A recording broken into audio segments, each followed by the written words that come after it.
Sudahlah, urusan nasab biar itu tidak penting bagi kita, biar berjalan. Yang penting mulai para muassis Mbah Hasim, Syekhana Khalil, Senawi, tidak ada masalah waktu itu. Sekarang ini pun kenapa kita masalahkan? Kenapa kita masalahkan? Jadi itu antara lain, kalau kita ingin sukses, maka apa yang ada pada awal kita tetap perjuangan, kita tetap lakukan. Kita sekarang ini mikir nasib, ya. Nasab sudah lewat, ya, nisab sudah berlebihan, tapi yang ambil orang lain. Mari nasib ini kita, insya Allah PBNU akan mikir nasib semua umat ini. Sudah terjadi pembelokan yang luar biasa, Mas. Saya kira ini kasusnya hanya pembangkangan, tapi begitu saya melihat surat Menkumham, oh ini bukan pembangkangan lagi, bukan hanya sekedar melarang pengurusan untuk datang di undangan silaturahim Surabaya, tapi betul-betul sudah dalam tanda kutip pencurian organisasi yang tanpa disadari oleh banyak pihak. Ternyata di situ ada kata Menkumham. Saya nggak tahu apakah itu kop yang benar dari Jatman atau kop yang baru dalam bentuk draft. Saya nggak tahu, Mas. Tapi yang jelas itu ditandatangani dengan lengkap oleh pengurus pakai kop yang di situ ada tulisan Menkumham. Itu betul-betul tidak sederhana itu, Mas. Itu betul-betul fatal menurut saya, Mas. Fatal sekali itu. Ya. Assalamualaikum warahmatullahi wabarakatuh. Saya Ketua Panitia Konferensi Cabang Nahdlatul Ulama Kabupaten Negeri menyampaikan kepada warga NU di Kabupaten Negeri bahwa pelaksanaan Konfercap berjalan dengan baik, lancar, tidak ada halangan apapun. Akan tetapi pada hari yang kemarin saya terkejut dengan adanya surat dari PBNU yang menyatakan bahwa ketua terpilih harus diganti atau diadakan konferensi cap ulang. Padahal pada saat konferensi cap yang hadir pada saat itu juga ketua PBNU dan Katib Suriah PBNU yang memimpin langsung, dan administrasi persyaratannya juga sudah diteliti dan tidak ada masalah dan dinyatakan bisa dilanjutkan. Namun surat yang datang itulah yang menjadi saya jadi terkejut. Mengapa demikian? Karena sudah lama kita nanti SK-SK nggak datang, ternyata yang ada adalah surat cinta yang berujung untuk mengadakan konferensi ulang. Padahal konferensi ulang itu tidak semudah yang dibayangkan. Harus mendatangkan MBC, mengadakan surat undangan, membuat LPJ kembali. Maka dari itu teman-teman, khususnya panitia konferensi, kami tidak habis pikir. Monggo kalau nanti ada konferensi, siapa yang akan melaksanakan? Begitu berat bagi kami, terutama di Wonogiri. Kalau PBNU mau mengadakan silahkan, mengadakan sendiri, mengajak kepada MBC yang mau, dan kami terserah. Yang penting kami menyampaikan bahwa pada saat konferensi, padahal pada saat konferensi kita ada calon 3 yang memenuhi syarat adalah 1, sehingga ditetapkan secara aklamasi, yakni beliau Bapak Haji Mubarok. Dan ternyata tidak tahu kenapa kok ada surat yang muncul hari kemarin. Monggo teman-teman disikapi nggih, saya tidak akan berpolemik dan mempunyai usul-usul, tapi saya serahkan semuanya. Terima kasih. Assalamualaikum warahmatullahi wabarakatuh. Sebenarnya dari awal kami sudah mempunyai firasat akan terjadi hal seperti ini, karena dari awal saya sering mendapat suatu WA dan lain sebagainya dari baik itu orang PB maupun orang-orang PW ya, pada saat awal adanya saya mengeluarkan instruksi.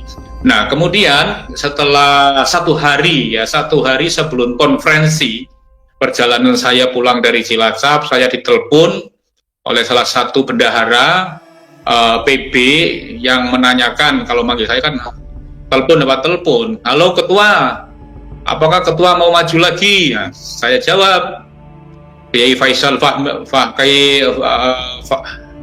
Faisal Fahmi Akbar ya, pada itu Fahmi Akbar telepon kepada saya, apakah mau maju lagi? Ya, maju apa? PCNU, saya jawab. Saya nggak sampai hari ini tidak punya niat untuk maju kembali, karena saya sudah 3 kali dan mau 4 kali ini menjadi ketua PCNU. Tapi yang nggak tahu, nanti kita tunggu rekomendasi dari para pengurus MWC, karena yang punya hak suara adalah ketua MWC. Saya selaku kader NU, apabila mendapatkan amanah perintah kapanpun dan sebagai apapun, saya selalu siap dan tidak bisa menolak. Kalau ketua mau maju lagi besok menemui Kiai Miftah Fakih yang akan datang ke sana sama Gus Aun. Terus saya jawab iya, tapi saya menemui biasa paginya ketika pas hari H datang ke lokasi konferensi cabang. Saya menemui beliau biasa menyambut sebagai tamu dari PP, saya sambut, tapi saya tidak berbicara terkait telepon yang disampaikan oleh Kiai Fahmi Akbar tadi kepada saya. Namun sebelum menjelang malam hari menjelang hari H, memang ada salah satu pengurus PWNU yang meminta saya agar berkoalisi dengan salah satu kandidat yang diusung oleh PBNU, karena mereka sudah punya suara 17. Jenengan sudah tidak punya suara, Mbok Yo bergabung saja loh. Saya kan juga nggak akan maju, belum tentu saya maju. Saya dari dulu sebagai ketua NU yang ketiga periode maupun keempat ini, saya tidak pernah mencalonkan diri saya sebagai ketua. Makanya saya nggak mau untuk koalisi, wong saya tidak maju.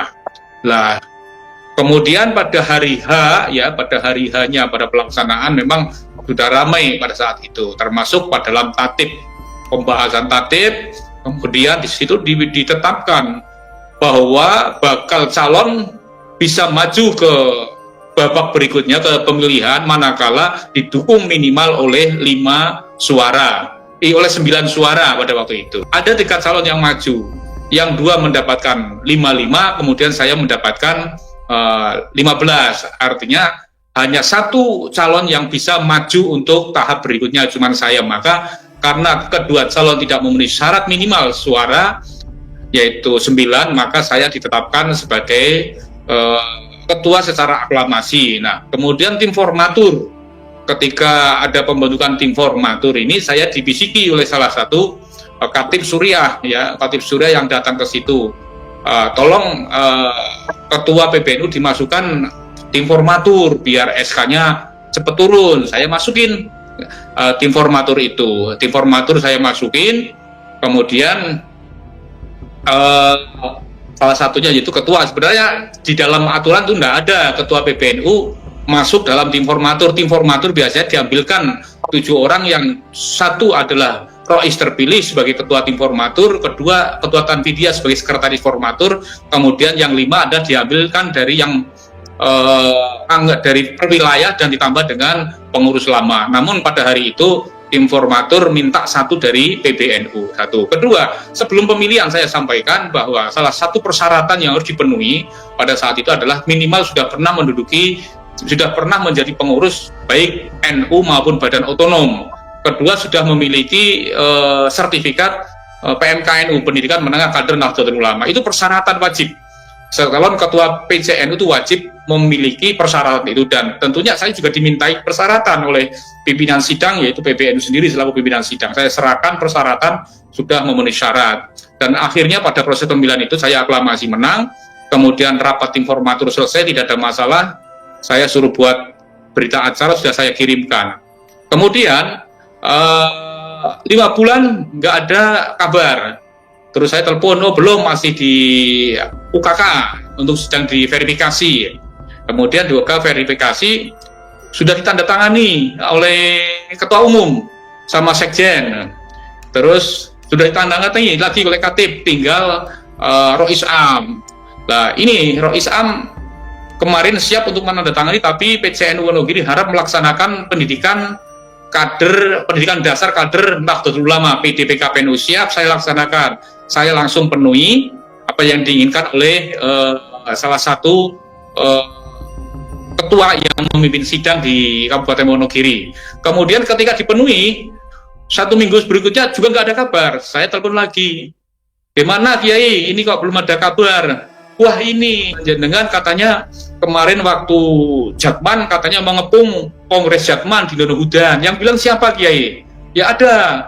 Berarti yang bilang tuh nggak jelas, nggak cek orangnya. Wong saya itu Kongres Jatman justru saya telepon-teleponan dengan Kiai Fahmi Akbar. Kiai Fahmi Akbar minta untuk berkoordinasi dengan PCNU Soloraya untuk membantu kaitannya dengan konsumsi baik untuk peserta maupun para penggembira. Saya koordinasikan dengan PCNU Soloraya, kemudian Klaten juga membantu 2.000 kopi dan 2.000 mangkok bakso, kemudian saya bagi lainnya adalah nasi Soloraya 7 itu. Saya kirim, saya bagi-bagi. Memang saya juga minta izin Laskar untuk membantu pelayanan di Donohudan. Saya sampaikan kayak gitu, saya nggak mengepung, saya membantu memberikan pelayanan kepada peserta dan penggembira yang datang ke kongres. Saya banyak itu dari Laskar, dari Demak ada, dari berbagai kabupaten ada, membantu mengamankan jangan sampai ada diganggu kongres Jatman. Saya nggak mungkin mengganggu, wong saya itu anti Habib, mau syarat mengganggu kaitannya dengan Jatman kayak gitu. Saya pun ketika mengirim orang-orang PWI ke situ pasti izin dengan ketua panitia. Nah, ketika Laskar ini sedang jaga, kemudian saya ditelepon oleh Kiai Fahmi Akbar, Rois Am tidak berkenan, mohon ditarik mundur pasukannya. Saya tarik seperti itu. Jadi saya tidak mengepung, tapi justru saya membantu panitia dalam rangka untuk mensukseskan muktamar. Oh yaudah, kamu nanti tak sampaikan kepada Rois Surya, terus Rois Am. Kemudian 1 minggu lagi berikutnya, terus saya diminta membuat surat pernyataan pengunduran diri dari PWI. Nah, kebetulan pada saat itu saya juga memang mengundurkan diri dari PWI Jawa Tengah, karena saya kan double di ketua 1 PWI bidang keorganisasian di pusat. Pada saat itu saya sudah buat pengunduran diri, tapi khusus untuk Jawa Tengah saya kasihkan kepada ketua, dalam hal ini adalah Kiai Miftah Fakih, kemudian dikasihkan oleh Rois Am. Nah, kemudian 1 minggu lagi kan saya ada pelantikan di Pemalang. Kemudian ada video katanya dikirimkan kepada beliau Rois Surya, Rois Am, bahwa panjenengan ini melakukan pelantikan lagi, kan sudah mundur. Coba sedikit jawab. Saya kan pengurus pusat, jadi saya mundur dari Jawa Tengah, tapi saya masih di pusat. Saya bisa melantik dimanapun PWI yang ada di seluruh Nusantara ini. Seperti itulah akhirnya sampai rame-rame itu, kemudian PWNU datang ke Wonogiri, tapi tidak ke rumah saya, datang ke rumah Rois terpilih. Katanya intinya bahwa Rois Am tidak berkenan dengan saya, dan nanti mohon dalam waktu dekat ini akan ada surat untuk PCN Wonogiri dan untuk menyelenggarakan konferensi ulang khusus untuk ketua. Nah, saya bilang sama Rois terpilih, apakah ada dalam ADRT konferensi kok hanya ketuanya saja? Biasanya kalau konferensi kan satu paket, ada Rois, milih Rois dulu, setelah Rois terpilih baru ketua. Nah, menanggapi surat tersebut itu, bahwa sebagai dasarnya itu kan persyaratan umum, saya dianggap tidak memenuhi persyaratan, padahal ketika sebelum pencalonan saya sudah diperiksa oleh pimpinan sidang yang saat itu dipimpin oleh PB, semua dianggap selesai, beres, tidak ada masalah, maka saya ditetapkan secara aklamasi.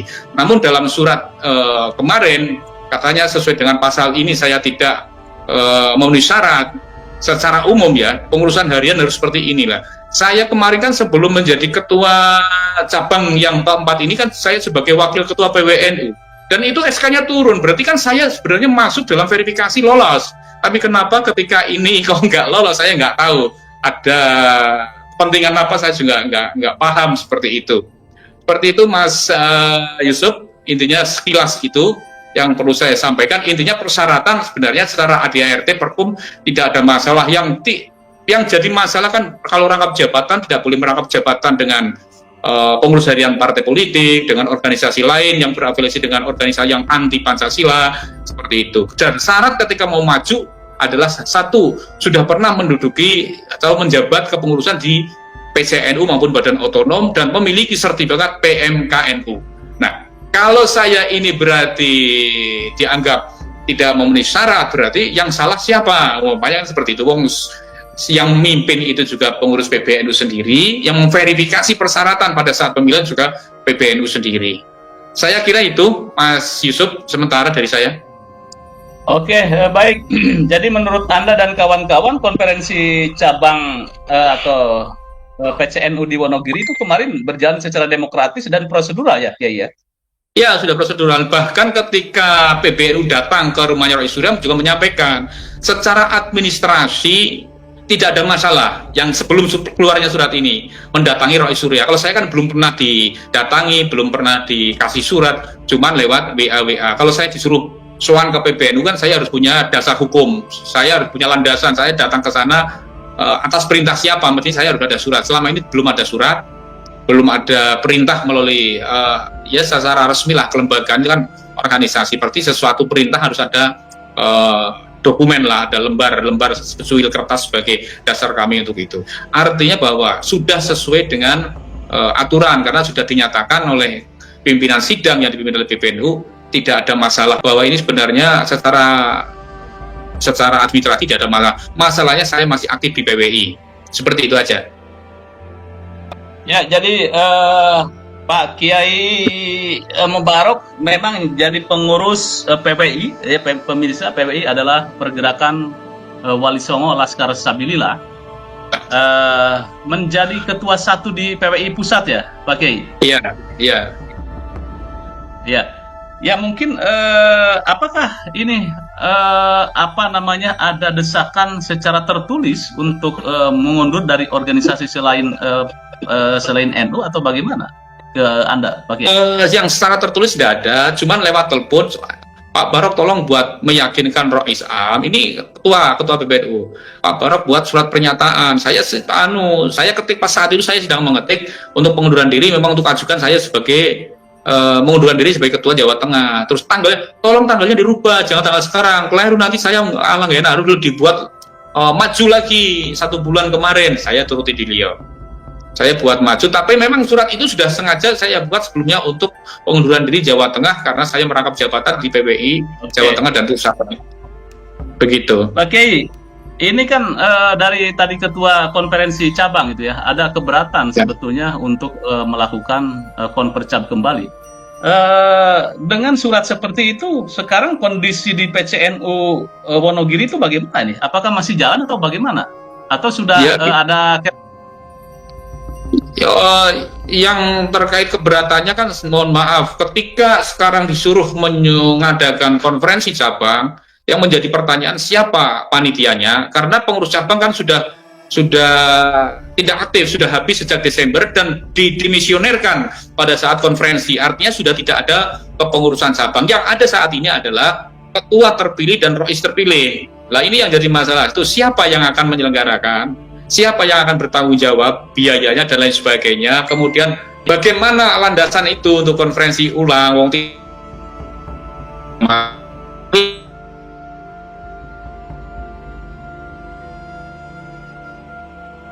agak sedikit terkendala. Kemarin kan ada surat instruksi itu, salah satunya kan itu poin-poin 3 yang menganggap, nah itu sebelum poin itu kan tidak ada masalah. Kemudian surat instruksi itu datang, ternyata ada surat lagi, yaitu surat terkait untuk konferensi cabang. Tapi saya sebenarnya dari awal saya sudah meratakan ini file yang pasti saya kan nggak mungkin lah, pasti PBNU akan punya calon sendiri. Tapi teman-teman, ada maju aja Pak Barok, maju aja, tenang. Kayak gitu teman-teman. Makanya saya baik. Tapi dengan adanya surat untuk konferensi ulang itu ya, apakah Anda dan kawan-kawan menerima atau tidak ini? Ya secara tidak menerima, karena itu dasar landasan yang dibuat surat itu kan, pasal ini tidak ada hubungannya, nggak ada korelasinya dengan persyaratan menjadi ketua. Itu persyaratan secara umum. Ketika persyaratan menjadi ketua, pemilihan itu sudah jelas, cuman sudah pernah menjabat sebagai pengurus NU maupun badan otonom maupun lembaga, kemudian sudah pernah mengikuti PMK NU bagi yang cabang. Itu saja. Sehingga teman-teman ya nggak bisa menerima itu, nggak bisa menerima kaitannya dengan surat untuk konferensi ulang kayak gitu. Sebenarnya ada istilah subkultur pesantren, ada istilah subkultur Nahdlatul Ulama, Mas Yusuf. Subkultur pesantren itu sudah pernah disampaikan oleh Gus Dur, dan itu juga ada di buku Tradisi Pesantren karya Profesor Dr. Zamal Salih Dhofir, yang di situ ada kiai, ada masjid, ada madrasah, ada pesantren, ada santri. Yang itu tidak akan saya bahas di sini. karena kita sudah berulang kali membahas itu sampai sangat kita pahami bersama. Tetapi melihat apa yang disampaikan oleh Dr. Ibu tadi menarik, karena memang tidak semua yang berada di struktur Nahdlatul Ulama saya kira memahami kerangka dasar yang disampaikan oleh Dr. Ibu, yang saya sebut dengan istilah subkultur NO, Mas Yusuf. Jadi ada subkultur pesantren, ada subkultur NO. Nah, seperti apakah subkultur NO itu? Subkultur NO itu mengacu pada kelompok-kelompok dalam organisasi Nahdlatul Ulama yang memiliki ciri yang berbeda-beda dalam konteks keberagamaan, dalam konteks sosial, kebudayaan. Masing-masing kelompok-kelompok tersebut di dalam organisasi Nahdlatul Ulama itu memiliki kekhasan atau local wisdom yang berbeda-beda, bisa saja sama, tetapi tidak menutup kemungkinan akan terjadi kekhasan yang berbeda. Tetapi kesemuanya itu masih dalam koridor Ahlus Sunnah wal Jamaah. Nah, kerangka teoritis berada dalam koridor Ahlus Sunnah wal Jamaah itu seringkali disampaikan oleh para ulama, oleh Kiai Haji Said Akhil Siraj, dan beberapa kali juga kita sampaikan dalam konteks fikih mengacu pada madzhabul arba'ah, dalam konteks tasawuf mengacu pada Al-Imam Abul Qasim Junaid Al-Baghdadi dan Al-Imam Abu Hamid Muhammad bin Muhammad Al-Ghazali, dalam konteks ilmu kalam mengacu kepada Al-Imam Abu Hasan Al-Asy'ari dan Al-Imam Abu Mansur Al-Maturidi. Itu koridornya di situ. Tentu saja namanya subkultur NO yang tadi saya sebutkan dalam mengacu pada kelompok-kelompok dalam organisasi NO yang masing-masing memiliki ciri kekhasannya, yang kesemuanya itu tidak berada dalam naungan koridor Ahlus Sunnah wal Jamaah, yang masing-masing memiliki kekhasan local wisdom yang berbeda-beda. Nah, itu tidak menutup kemungkinan ada di pesantren. Nah, jadi kalau pesantren yang misalnya yang saya kelola, yang dikelola oleh beberapa kiai, itu subkultur pesantren, masing-masing punya gaya sendiri-sendiri. Tetapi di situ juga ada pesantren besar yang disebut NO, Mas Yusuf. Nah, pesantren besar ini di bawahnya ada pesantren, kemudian tadi saya catat itu ada NO kultural, ada NO struktural, ada NO di pesantren, ada NO di Sunda, ada NO di Kalimantan, ada NO di Batak misalnya, ada NO di Sudan, ada NO di Australia, di Barat misalnya, ada NO di Jawa misalnya, Mas Yusuf. Yang kesemuanya itu bagi yang berada di struktural itu mesti harus memahami, karena NU struktural akan paling tidak akan menjadi penyerang atau dalam posisi sebagai penjaga gawang, tetapi memiliki peran yang sangat vital dalam subkultur NU itu sendiri, Mas Yusuf. Meskipun kita tidak bisa menggantungkan NU struktural, karena tadi saya katakan subkultur NU itu terdiri dari mengacu pada kelompok-kelompok dalam organisasi NU yang masing-masing memiliki kekhasan yang berbeda-beda. Nah, kelebihan di NU struktural itu adalah seharusnya mampu memahami subkultur NU yang saya katakan tadi, sehingga dia betul-betul menerapkan konsep wasyawirhum fil amri wa amruhum syura bainahum.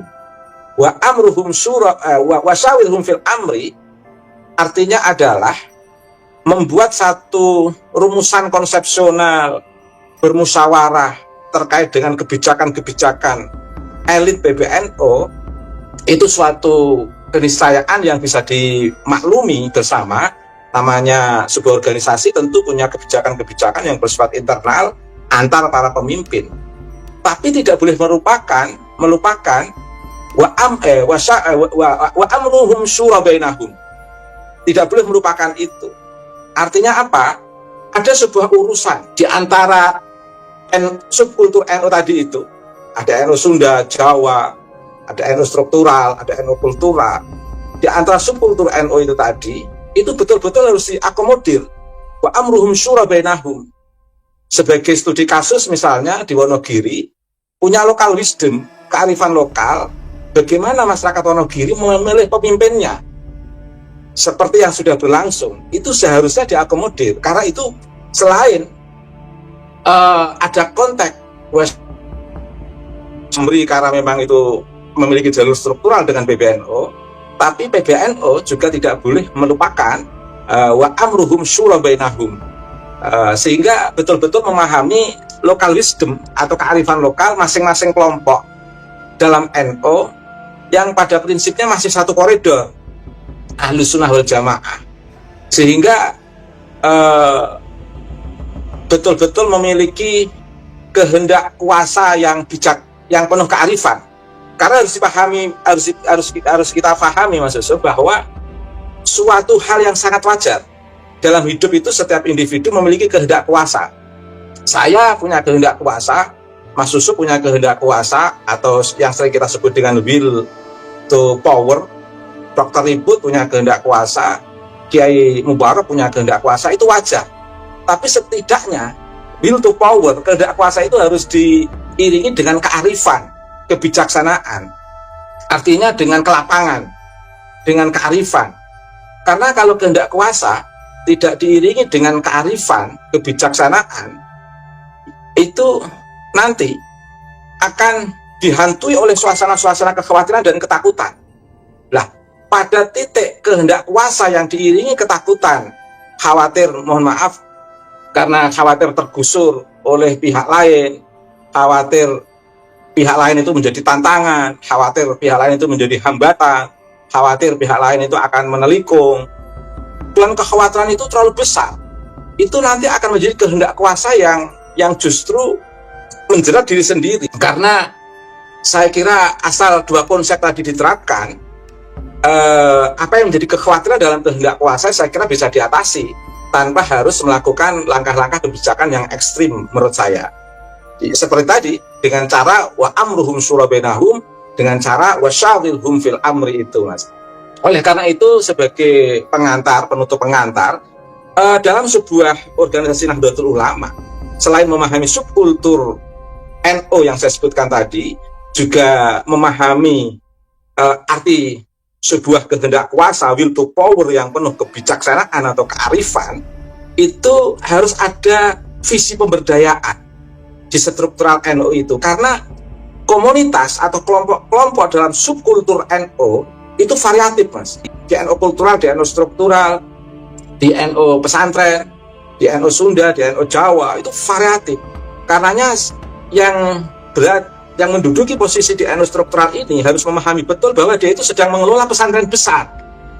Pesantren besar yang bisa menjembatani komunikasi, keilmuan, transformasi kebudayaan, transformasi beberapa hal-hal yang bersifat transformatif yang betul-betul membebaskan dan mencerahkan. Bagaimana ini itu bisa berjalan dalam ruang NU subkultural. Ini seharusnya yang terfikirkan oleh mereka yang berada di NU struktural, Mas Yusuf. Sehingga ada visi pemberdayaan. Visi pemberdayaan itu bisa dalam bentuk penguatan, bisa dalam bentuk pencerahan, pendampingan, bisa dalam bentuk perbaikan kelembagaan, bisa dalam bentuk penguatan infrastruktur, bisa dalam bentuk lain sebagainya. Bahkan saya sampai detik ini, saya belum membaca sekuat karakter, mohon maaf ini tidak membanding-bandingkan dalam konteks negatif, tapi dalam konteks fastabiqul khairat menurut saya, PBNU belum nampak secara utuh bagaimana pemberdayaan di tengah masyarakat pesantren. Justru PKB dalam konteks ini sebagai partai politik memiliki kekuatan yang luar biasa, kepeduliannya terhadap pesantren yang akhir-akhir ini kegiatannya bisa saya baca, yang saya kira itu sudah bisa kita ikuti bersama. Ini salah satu contoh, maksud saya ingin sebagai bagian dari sosok yang berada dalam subkultur NU dan menjadikan NU ini sebagai pesantren besar, itu betul-betul saya ingin melihat sosok NU struktural ini betul-betul memiliki visi pemberdayaan dalam ruang lingkup subkultur NU, sehingga betul-betul bisa memberdayakan kelompok-kelompok dalam NU yang memiliki berbagai variasi ciri kearifan lokal yang berbeda-beda, yang berada dalam koridor Ahlus Sunnah wal Jamaah, yang betul-betul bisa menggerakkan transformasi